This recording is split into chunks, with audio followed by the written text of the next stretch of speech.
My name is Dr. Schulman. I'm a urologist at Kaiser Santa Rosa, and I'll be talking to you today about active surveillance. And we put this after the active treatment options for a reason, and I'll explain as we discuss this today. So active surveillance, we add the term with curative intent to that to suggest that this is an active treatment option.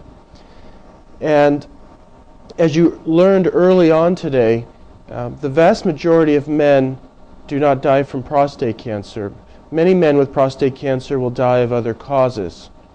And then you sat in on the second part of the discussion today, talking about surgery and radiation, and then you got to hear about all the potential risks, such as incontinence, erectile dysfunction, a global feeling of depression or anger or anxiety. All of these things lessen one's quality of life. So out of this situation, a lot of men in your situation are saying to yourselves, well, gosh, I have prostate cancer.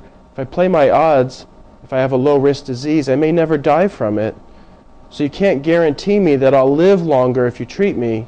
But on the other hand, if I have treatment, you pretty much can guarantee me I'll have some type of side effect.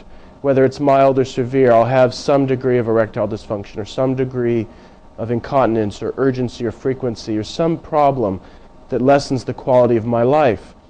So out of this situation of many men not having life-threatening cancers and the risk of over-treatment arose the concept of active surveillance.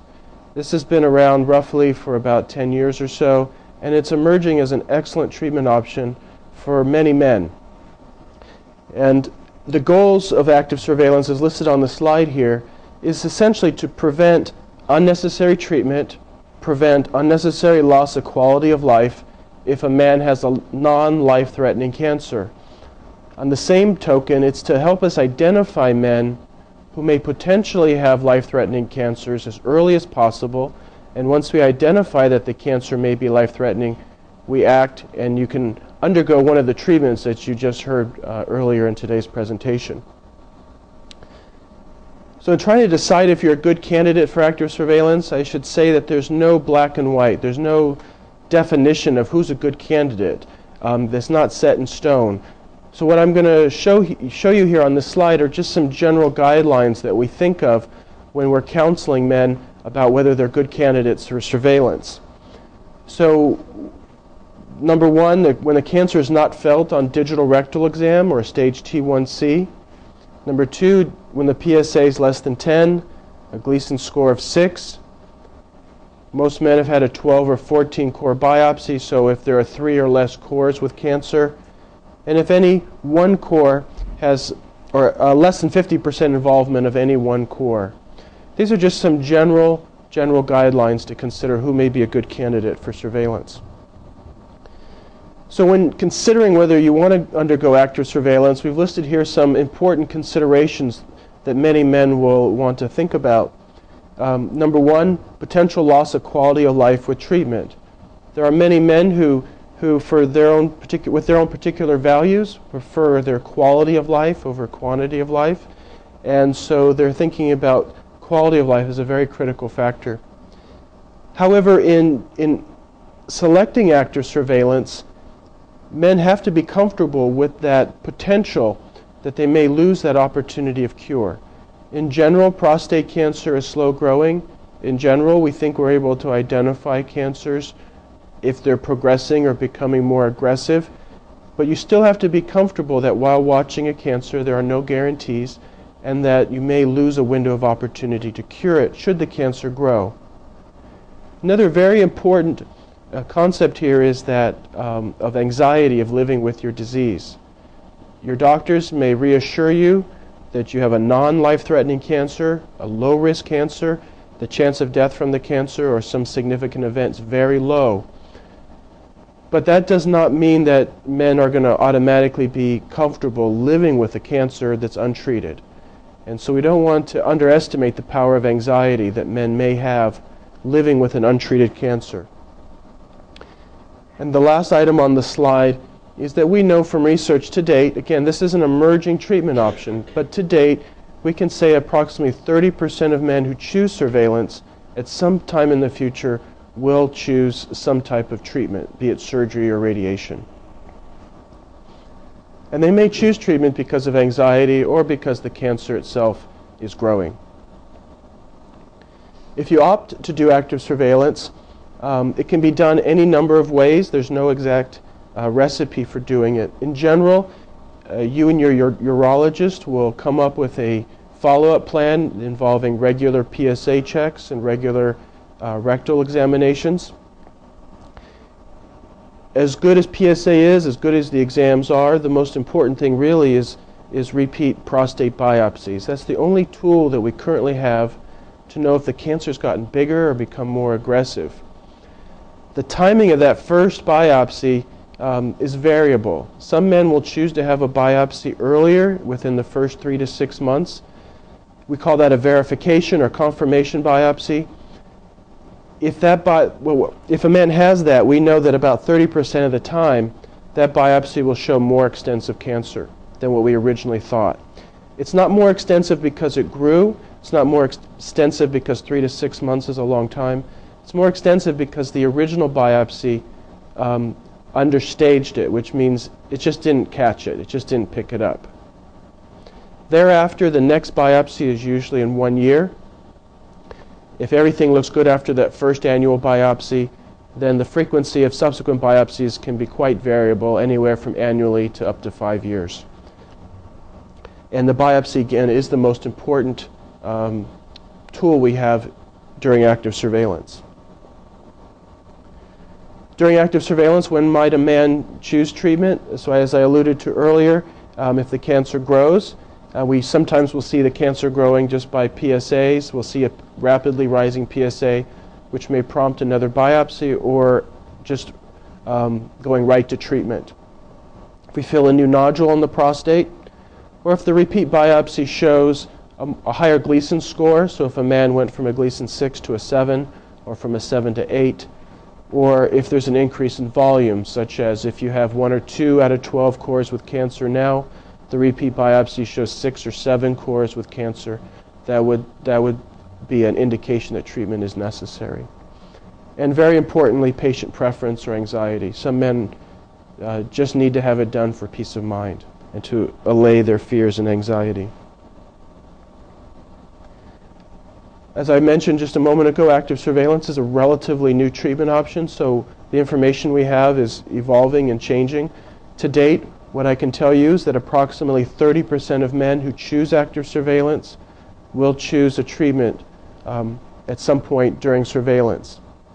What we know to date is that there's no difference in survival in men between who undergo immediate treatment versus men who have delayed treatment. So that means if a man has treatment now, or he delays it for whatever reason, 1, 2, 3, 5, 6 years or so, we know there's no difference in cure rates. We know that there's a 97% survival rate after 10 years of surveillance. The ratio of other cause to prostate cancer mortality or death is 19 to 1. So that means that in men on active surveillance, men are dying of other causes 19 times more frequently than they are dying of prostate cancer. And there's one little caution at the end which is going to require some explanation. And the caution is that 50% of men treated radically with either surgery or radiation experience a PSA failure. I'm going to back up to try to explain that caution. If a man chooses prostatectomy or radiation therapy, in general, his chance of cancer coming back at some point in the future is about 15%. So if you choose surgery or radiation, 85% of the time it works fine for the remainder of the man's lifetime. If you look at 100 men who undergo active surveillance, approximately 30% of them will choose treatment. So that's 30 out of 100 men.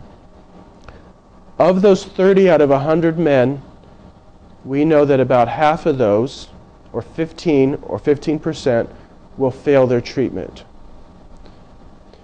So what we're seeing is that men who have treatment immediately or men who delay their treatment have the same outcomes. So it could be that men who need treatment during active surveillance have the most aggressive cancers, although we're not able to identify it up front, and they may ultimately not benefit from any of our treatments. If there are questions about that, I'll take them at the break. So during active surveillance, a man's eager to do active surveillance. He's a good candidate for active surveillance, but he asked the question, it's a very common question, what can I do to help myself? So we've listed some things here that we think may be helpful.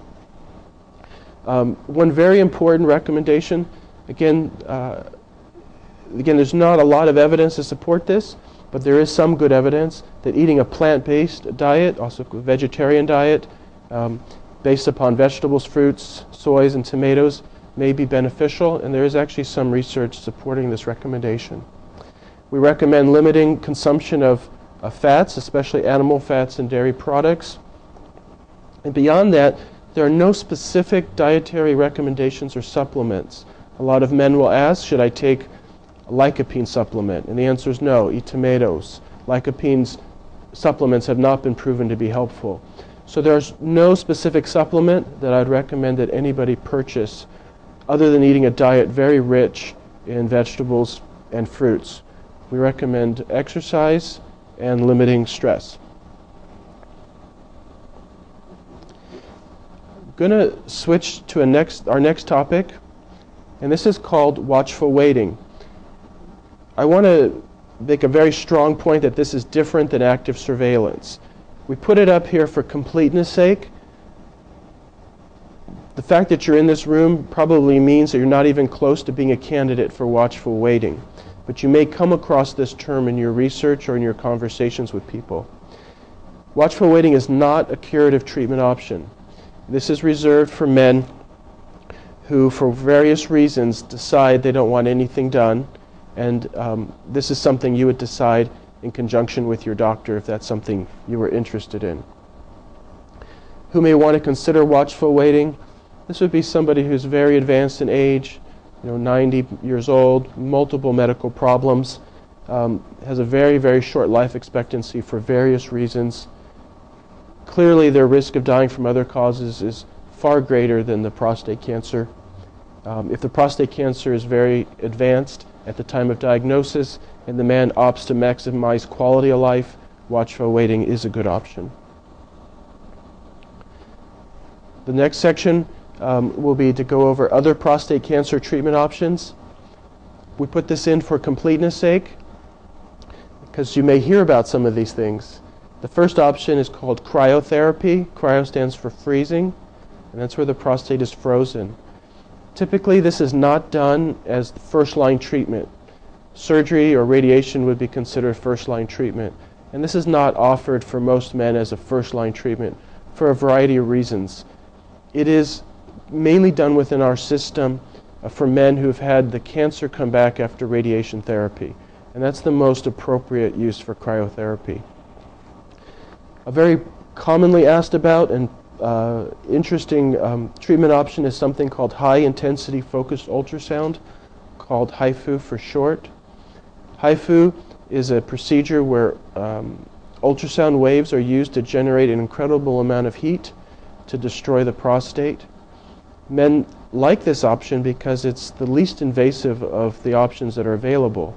It involves putting an ultrasound probe in the rectum, kind of similarly to what you had done for your biopsy. And high-intensity ultrasound waves are passed into the prostate. It works very similarly to taking a magnifying glass, having the sun shine through the magnifying glass to a point, and then you take that hot little point and you can burn a leaf or a wood or unsuspecting bug. And if you put your hand between the magnifying glass and that hot point, you don't feel any heat. This works the same way. The ultrasound heats up a very specific part of the prostate, and that hot beam is scanned through the prostate to essentially destroy the prostate with heat.